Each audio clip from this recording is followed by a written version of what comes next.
टीव्हीतले पात्र बोलतात, तुम्ही त्यांच्याकडे पाहत राहतात. नेमकं 8:15ला ब्रेक होतो आणि अक्षय कुमार येतो. काय घेऊन येतो? ते हार्पिच. ते हार्पिच घेऊन येतो. काय असतं ते कशात ओतायचं?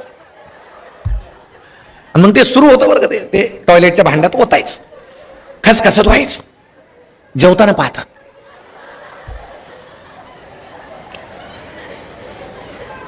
मग नुसते पाहत नाही, आई बाबांना काय सांगते, पहा किती स्वच्छ निघतो हा त्यानं, उद्या घेऊन या, थोडी भाजी वाढू का तुम्हाला? बाबा तर घाबरूनच जातात. कुठल्या भांड्यातली भाजी त्याचा भरोसा राहिला नाही आता. पूर्वी आम्ही शाळेतून गेलो की दप्तर बाजूला फेकायचो, की पप्पा काय म्हणायचे, बाबा म्हणायचो आम्ही त्यांना, नाही का, इकडे रे, सर काय म्हटले, तुझी वही दाखव, गृहपाठ काय दिला. आई म्हणायची त्याच्याकडे नीट लक्ष द्या जरा, ते नुसता येतो आणि आता खेळायला हुंदडतो, लक्ष द्या. मग बाबांचा रुबाब, आई असा दरारा द्यायची की आम्ही आपले घाबरून असे अभ्यासाला बसायचो. आईचं लक्ष असायचं काय करतोय, वडील म्हणायचं अभ्यास झाला की मला दाखव. आता काय होतं, सगळ्यांच्या घरात असेल असं मी म्हणत नाही, पण गेल्याबरोबर एक तर पप्पा नसतात, ते कुठेतरी कामाला गेलेले असतात, आई असते. आईचं छान आता त्याला बिचारीला दुसरं वेळ कसा घालवायचं ते मोबाईल खेळत असते. मग गेलं की मुलगी म्हणते मी आले का, ठीक आहे, मग ते सुरू. मग कधी कधी मुलीला म्हणावं लागतं, आई माझ्याशी बोल, मी आले. काय आहे त्यामध्ये? माझ्यापेक्षा चांगली मुली आहे का त्यामध्ये? मी तुझ्या समोर उभी आहे, मला विचार, वर्गामध्ये काय झालं, शाळेमध्ये काय झालं, मी निबंध लिहिला का, माझी परीक्षा झाली, मला मार्क किती पडले, आज मी किती छान चित्र काढलं, हे बघ बघ. नाही पाहत आई त्यातले छान चित्र पाहते. मग पप्पा येतात तसंच, दादा येतात तसंच, ताई येतात, तुमच्याशी कोणी बोलत नाही. मग तुम्हाला वाटतं सगळ्यांना बोलता येत असून का बोलत नाही कोणी? मार्कावर काही नसतं, मार्क्स पडतात. मार्क्स पडणं म्हणजे बुद्धिमत्ता असं तुम्ही अजिबात समजू नका. आपलं जे व्यक्तिमत्व आहे, सगळ्या गोष्टी आपल्याला आल्या पाहिजे. तुम्हाला मी गंमत सांगतो, एका मित्राच्या वर्गात मी गेलो, दुसरीचा वर्ग होता, छोटे मुलं होते, त्यांना माहीत नव्हतं पृथ्वी गोल असते वगैरे. मी त्यांना एक प्रश्न विचारला, म्हटलं सूर्य कुठे उगवतो? ते म्हटले नाही पूर्वेकडं, ते म्हटले इकडं उगवतो, इकडं. कारण त्या गावामध्ये ते पाहायचे, इकडं पूर्वेकडं उगवतो. मावळतो कुठे? इकडं मावळतो, म्हणजे पश्चिमेकडं मावळतो. म्हटलं तो दुसऱ्या दिवशी कुठं उगवतो? ते म्हटले पुन्हा इकडे उगवतो. म्हटलं मग तो रात्रीतून तिकडे कसा जातो? तर एक जण म्हटला तो जमिनी खालून जातो, आणि दुसरा एक मुलगा म्हटला तो आभाळातून जातो. मग मी त्याला विचारलं तो आभाळातून जातो मग दिसत कसा नाही? त्यानं सांगितलं तो चंद्रासारखा दिसतो. आता या मुलाला मठ्ठ म्हणणं अतिशय चुकीचं आहे. त्याच्यामध्ये वेगळ्या प्रकारची बुद्धिमत्ता होती. त्याला असं वाटलं की सूर्य पुन्हा तिकडे जाताना तो चंद्रासारखा दिसत असेल, चंद्र आणि सूर्य वेगळा आहे, हेच त्याला मान्य नव्हतं. तुम्हाला सांगतो, आपल्यामध्ये जे जे काही आहे, वेगवेगळ्या प्रकारच्या बुद्धिमत्ता असतात. कोणात कल्पकता जास्त असते, कोणामध्ये प्रतिभा असते, प्रज्ञा असते. प्रज्ञा म्हणजे काय? गणितामध्ये याचा खूप उपयोग होतो. तुम्हाला गणित चांगलं येतं का? अनेकांना येतं, अनेकांना येत नाही. तुम्ही लहान मुलांना एक प्रश्न विचारा पटकन, 1 किलो कापूस आणि 1 किलो लोखंड, कशाचं वजन जास्त भरेल? कशाचं? लोखंडाचं. काही जण म्हटले लोखंडाचं, आणि एक जण म्हटलं दोन्ही एकसारखं भरेल. आता उत्तर हेच आहे, पण लहान मुलं काय म्हणतील? लोखंडाचं, कारण त्यांच्या डोळ्यासमोर असं असतं लोखंड जड आहे, कापूस हलका आहे. गणित आपल्याला येतं हे तुम्हाला उदाहरण सांगतो. मी कॉलेजमध्ये गेल्यानंतर आमच्या गणिताच्या प्रोफेसरनं पहिल्या दिवशी एक गणित घातलं आम्हाला. काय गणित होतं? ते म्हटले मुंबई ते पुणे 200 किलोमीटर अंतर आहे. मुंबईवरून एक रेल्वे निघाली 150 किलोमीटर वेगानं, पुण्यावरून एक रेल्वे त्याच वेळेस निघाली 200 किलोमीटर वेगानं, आणि सरांनी असं सांगितलं की मुंबईवरून जी रेल्वे निघाली त्या रेल्वेच्या इंजिनाच्या वर एक माशी बसलेली होती. दोन्ही रेल्वे एकत्र आल्या, त्या रेल्वेमनकडून चूक झाली आणि दोन्ही रेल्वे इंजिनांची धडक झाली. त्या मधल्या काळात काय झालं? मुंबईहून जाणारी रेल्वे ती माशी उडायची, पुण्याच्या इंजिनावर जाऊन बसायची, पुन्हा उडायची, मुंबईच्या इंजिनावर जाऊन बसायची. दोन्ही रेल्वेची धडक झाली तर ती माशी किती अंतर उडाली? असं त्यांनी विचारल्यानंतर मी त्या दिवशी जे वर्गाच्या बाहेर पडलो ते पुन्हा गणिताच्या सरांच्या तासाला बसलो नाही. म्हणजे गणिताचे सर दिसले तरी मला थरकाप सुटायचा की आता हे इंजिनाची काहीतरी भानगड आहे. आणि त्यावेळेस समजलं आपण गणिताच्या लायकीचे नाही. आपण गणित सोडून सगळे विषय घेऊ, पण आपल्याकडे एक पद्धत आहे, सगळे विषय तुम्हाला आले पाहिजे. मराठी तितकी चांगली आली पाहिजे. आता सरकारनं कालच सांगितलं तुम्हाला हिंदी आता आलीच पाहिजे. हिंदी राष्ट्रभाषा आहे, भारताची भाषा आहे. मराठी आली पाहिजे, हिंदी आली पाहिजे, आणि इंग्रजी तर आलीच पाहिजे. आपण इंग्रजी बोलल्याशिवाय आमच्या मम्मी पप्पाच्या चेहऱ्यावर आनंद दिसत नाही. मग तुम्ही भले इंग्रजीत शिवी द्या तरी ते म्हणतील गुड, किती छान बोलला तू. कारण इंग्रजी आलं पाहिजे. काल परवा मी एका कार्यक्रमाला गेलो, 2 मुली इंग्रजीत बोलल्या, अस्खलित इंग्रजी. लहान मुलं होते, ते भाषण संपून ते बसल्यावर मुलांनी टाळ्या वाजवल्या. त्यांना असं वाटलं आम्ही खूप छान बोललो म्हणून टाळ्या वाजवल्या. तसं नाही, ते बसल्या म्हणून मुलांनी टाळ्या वाजवल्या, कारण त्यातला एक शब्दही त्यांना समजला नाही. मग सगळ्या भाषा आल्या पाहिजे. मग आमच्या आईची भाषा कुठली आहे ती आधी आपल्याला आली पाहिजे. आईची भाषा कोणती आहे? आपला जन्म झाल्याबरोबर आई जे बोलते ते आपण शिकतो. आई समजा भात शिजवते, कुकर आहे, गॅस आहे, सिलेंडर आहे. आई इंग्रजी बोलतेच ना. आपल्याला एक सवय आहे, जे शब्द मराठीमध्ये अवघड आहेत ते आपण दुसऱ्या भाषेतले घेतो आणि सहज वापरतो. आता आपण टेबल म्हणतो, टेबल आहे, मराठीत त्याला मेज म्हणतात. मग मेज शब्द जरा त्रास होतो बोलायला, मग टेबल आपला सरळ आहे टेबल. पंखा त्रास होतो, फॅन. Button, glass. आता पेला, पेला शब्द वाईट आहे, ग्लास. म्हणजे आपले लोक आळशी आहेत. आळशी असल्यामुळे ते काय करतात, जी भाषा सोपी आहे, मग ती कुठलीही भाषा असो ती आम्ही वापरतो. मग तुम्ही आईला विचारा मिक्सरला मराठीत काय म्हणतात, घरी गेल्यावर विचारा, नाही सांगता येणार.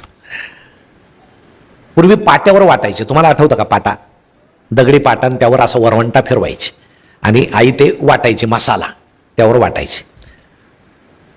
बाबांबरोबर भांडणं झाले तर जास्त जोरानं वाटायचे, म्हणजे त्यांना असं वाटायचं हे बाबाच आहेत पाटावर पडलेले. असं तसं तर मारता येत नाही, असं यांना रगडून घेऊ, मसाला चांगला व्हायचा.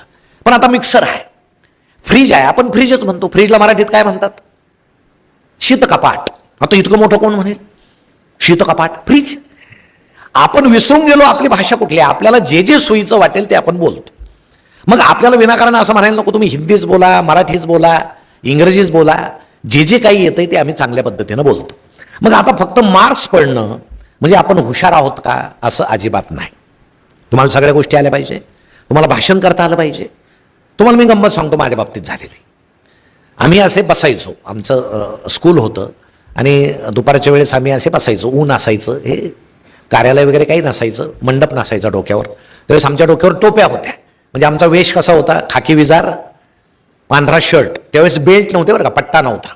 मग आम्ही करदुरे घ्यायचो वरून पट्टा, आणि तो ढिला असला की ते काडी घ्यायची आणि सातारीच्या तारीसारखी आवडायची, त्याला फिट व्हायचं एकदम पोट. दुपारी जास्त जेवलं की पुन्हा काडी ढिली करायची थोडी, असं ॲडजस्टेबल असायचं. बरं, सकाळी जाताना आई डोक्याला इतकं तेल लावायची, दिवसभर किती वारं येऊ एक केस उडत नव्हतं. मग तेलाच्या धारा असं व्हायच्या. मग एका हातानं तेल पुसायचं, दुसऱ्या हातानं नाक पुसायचं. म्हणजे आई दोन्ही हाताला काम देऊन टाकायची. लहानपणची गंमतच वेगळी होती, काय सांगायचं तुम्हाला. नाही, दप्तर म्हणजे आता तुम्हाला शॅक आहेत. आता तुम्ही जुन्या लोकांना विचारा, त्यांचे दप्तर कसे होते. ते खताच्या गोण्या असतात ना, सुफला, युरिया, त्या गोण्या अशा खांद्यावर घ्यायच्या. आम्ही जणू त्या खताचे ब्रँड ॲम्बेसिडर होतो, तुम्हाला सांगतो. मग शाळेत गेले की बसायला फारशा नाही, भिंतीला प्लास्टर नाही. मग आठवड्यातून एक दिवस सगळ्या मुलांनी बाहेर यायचं, मुलींनी वर्गामध्ये तयार राहायचं, 4 मुलांनी धावत गावात जायचं. जे सेन सापडेल गाईचं म्हशीचं ते गोळा करायचं, वर्गात आणून टाकायचं. कुणीतरी ओढ्याला जायचं, पाणी आणायचं, आणि आमच्या वर्गातल्या मुली सगळा वर्ग स्वच्छ अशा सेनानं सारून घ्यायच्या. भिंतीला पोचारा मारायच्या. पोचारा म्हणजे काय, एक फडकं ओलं करायचं, मातीत बुडून असं छान मातीच्या भिंती असायच्या. तुम्हाला सांगतो त्याचा इतका सुगंध यायचा ना, सुंदर. म्हणजे काही मुलं तर असं भिंतीला नाक टिकूनच उभे राहायचे, किती छान. त्या अत्तराचा विषय नव्हता, आम्हाला अत्तर माहीतच नाही. आमचं अत्तर म्हणजे कुठलं, पहिला पाऊस पडला, पहिला पाऊस पडल्यानंतर किती सुंदर वास येतो. मला वाटतं जगामध्ये कुठल्याही अत्तराला तसा वास येत नाही. येतो का? हा निसर्गानं दिलेला आम्हाला अत्तर आहे, ते आमच्या दृष्टीनं महत्वाचं आहे. तो पहिला इतका सुगंधित वास असतो, छान. विनाकारण आपण काय करतो, हे अत्तर मार, ते अत्तर मार. आता हे ते अत्तर आपण मारतो, आपल्याला वास येतो का? नाही येत, दुसऱ्याला येतो. त्याचा फायदा दुसऱ्याला जास्त होतो, की अरे बाबा हा आला, आता आपला याचा सुगंध येईल. नाही, पण अंगाचा सुगंध आला म्हणजे तो माणूस चांगला का? समजा एखादा चोर आहे आणि त्यानं अत्तर मारलं, सगळे लोक त्याच्या भोवताली गोळा होतील का त्याच्या अंगाचा वास घ्यायला? नाही. पण एखादा साधू आहे, संत आहे, त्याच्या अंगाचा काही वास येत नाही, अत्तर नाही, पण त्याच्या भोवताली गोळा होतील. म्हणजे आपलं वागणं शरीराच्या वासावर नसतं, मनाच्या वासावर असतं. आपलं मन कसं आहे, आपलं वागणं कसं आहे, त्यावर सगळं अवलंबून असतं.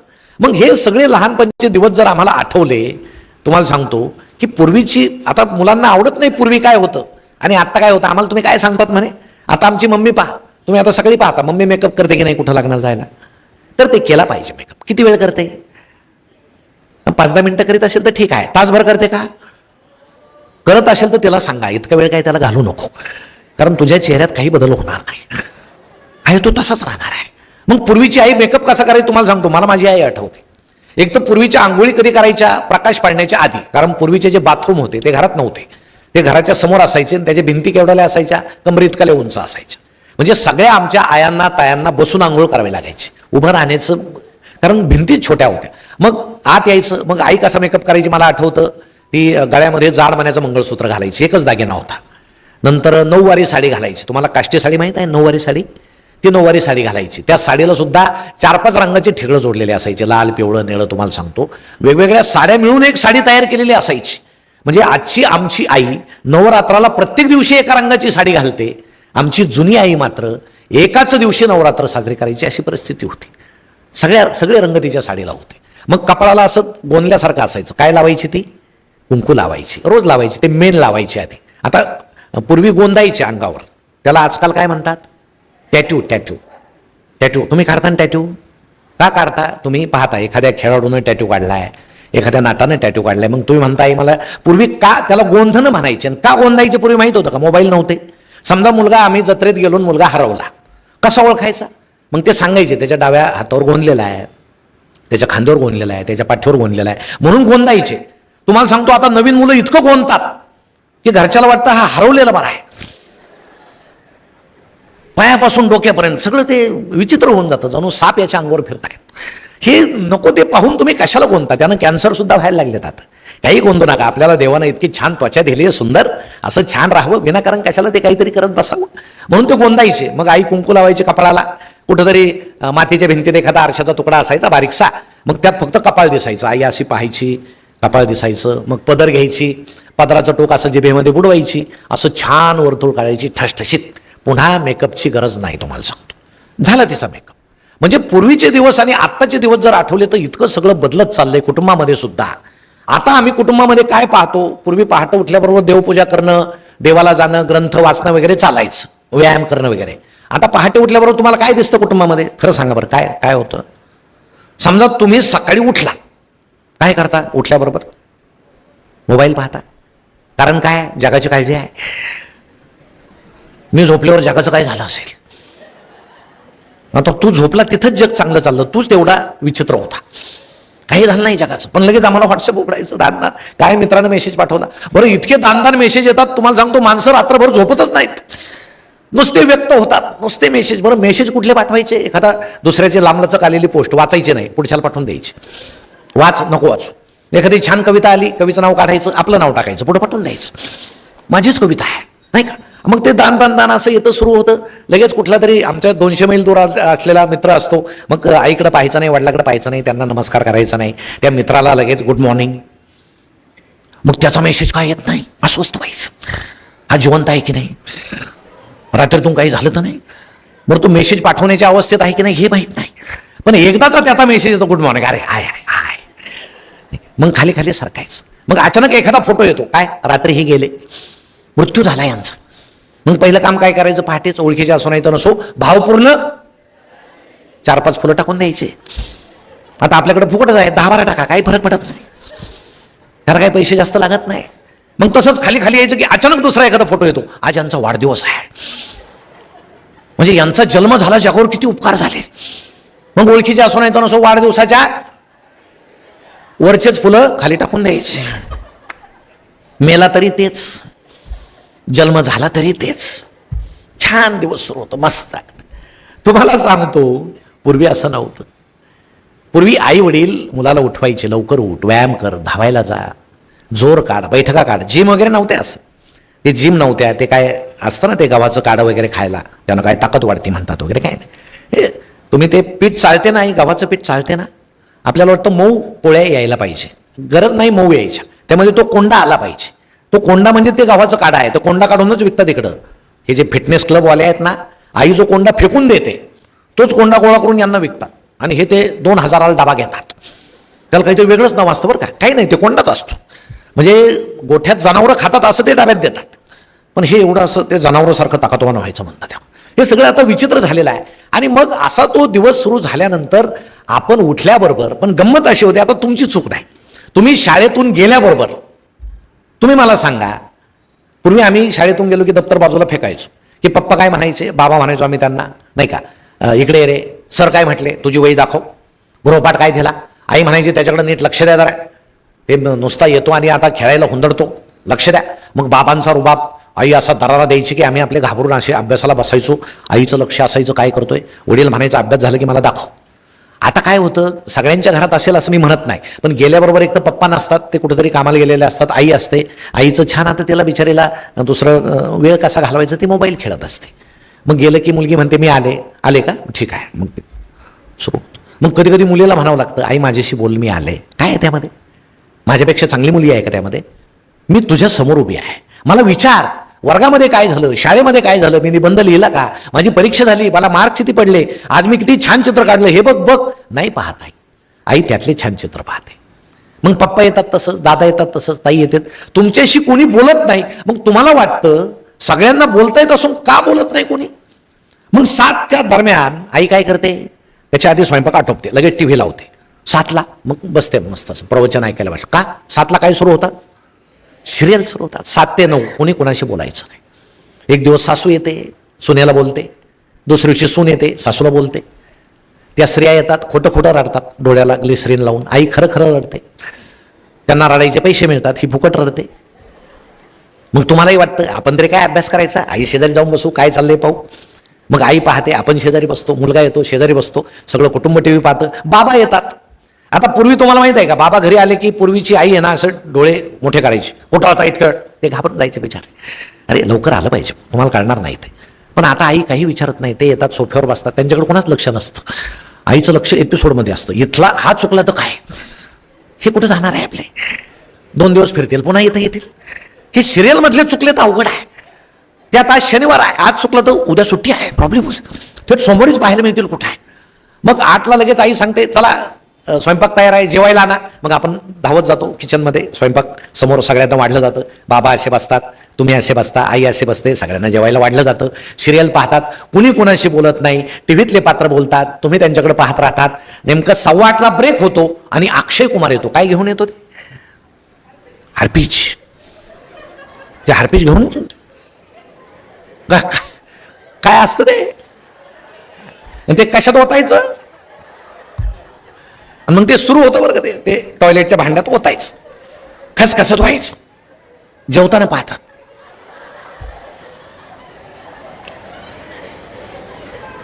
मग नुसते पाहत नाही, आई बाबांना काय सांगते, पहा किती स्वच्छ निघतं हा त्यानं, उद्या घेऊन या, थोडी भाजी वाढू का तुम्हाला. बाबा तर घाबरूनच जातात, कुठल्या भांड्यातली भाजी त्याचा भरोसा राहिला नाही आता. मग तुम्ही अशा वेळेस काय केलं पाहिजे, तुम्ही फक्त आईला विचारा, हे सगळं पाहून तुला काय मिळतं. ती म्हणेल माझा वेळ जातो. बरं ठीक आहे, मी तुझ्या शेजारी बसले, तू माझ्याशी बोलली का. बरं याच्यामध्ये तर नुसते भांडणच दिसत आहेत. एखादी सून आहे, 4-5 स्त्रिया त्याला घेरतात, कटकारस्थान करतात, यात चांगलं काहीच नाही. मग हा टीव्ही जर बंद केला, तू बातम्या लाव, बातम्यात काय चाललंय मला पाहू दे. एखादा हिंदी चॅनल लाव. आता सुनीता विल्यम्स इतके दिवस अवकाशामध्ये होती, ती आता खाली आली, मला पाहू दे काय चाललंय तिचं. ती खाली आल्यानंतर तिची परिस्थिती काय, तिला या गुरुत्वाकर्षणाशी जुळून घेता येईल का, ती वर कशी जगली इतके दिवस, काय खाल्लं तिनं, वर गुरुत्वाकर्षण नसताना ती कशी जगली, मला एकदा पाहू दे. हे सगळे चॅनल्स लाव, मला पाहायचेत. ही जिज्ञासा तुमच्यामध्ये पाहिजे. तुम्हाला सांगतो, तुम्ही जर असं म्हटलात तर पप्पांना आणि मम्मीला सुद्धा आनंद होईल की नाही आपण सिरियल बंद केली पाहिजे आणि यांना हे दाखवलं पाहिजे. पण असं होत नाही. आम्ही सगळे आता वाहवत त्याच्यामध्ये गेलेलो आहोत. तुम्हाला सांगतो, लहान मुलं मोबाईल खेळतात. आता एखादं लहान पोरगं झोपत नसलं, आई काय करते, गाणं लावून त्याच्या पोटावर टाकून देते, झोप. ते बिचारा ऐकतं अंगाई गीत, ते वेगळंच गाणं असतं काहीतरी, त्याला वाटतं हेच अंगाई गीत आहे. थोडंसं गोंधळ घालायला लागला की धर मोबाईल बैस, ते बसतं आपलं गेम खेळत बसतं काहीतरी. आता मोठे मुलं, तुम्ही आता मोठी झालात, तुम्हाला वाटतं हा आमचा हक्क आहे, कारण आम्ही आता मोठे झालो, मोबाईल वापरणं आमचा हक्क आहे. आमच्यासारख्याला वाटतं की सोयीसाठी वापरला पाहिजे म्हणून आम्ही वापरतो. आमचे म्हातारे आजोबा वगैरे वापरतात, आमच्या काळात नव्हता, जाता जाता तरी वापरू, ते वापरतात. सगळे मोबाईल वापरतात. मोबाईल वापरणं चूक नाही, मोबाईल चांगलाच आहे, पण त्याच्यामध्ये प्रलोभन आहेत. तुम्ही पुस्तक घेतलं तर पुस्तक तुम्हाला काही वाईट शिकवणार नाही, चांगलीच गोष्ट तुम्हाला पुस्तक शिकवेल. पण मोबाईल तुम्हाला चांगलीच गोष्ट शिकवेल असं नाही. तुम्ही विज्ञानाचे व्हिडिओज पाहता पाहता अचानक दुसरा एखादा व्हिडिओमध्ये येईल, तुम्ही म्हणाल यात काय, तुम्ही बटन दाबाल, अलिबाबाच्या गुहेसारखं ते तुम्हाला दूर दूर दूर फरफटत नेईल आणि त्याचा तुमच्या मनावर परिणाम होईल, तुम्हाला चटक लागेल, नाही हे छान आहे, हे पाहायला पाहिजे, मम्मी झोपली का, पप्पा झोपले का, आपण हे पाहायला पाहिजे. मला वाटतं ते काही वेगवेगळं पाहून गेम्स खेळून आम्ही मम्मी पप्पाला वगैरे फसवत नाही, आम्ही स्वतःला फसवतो.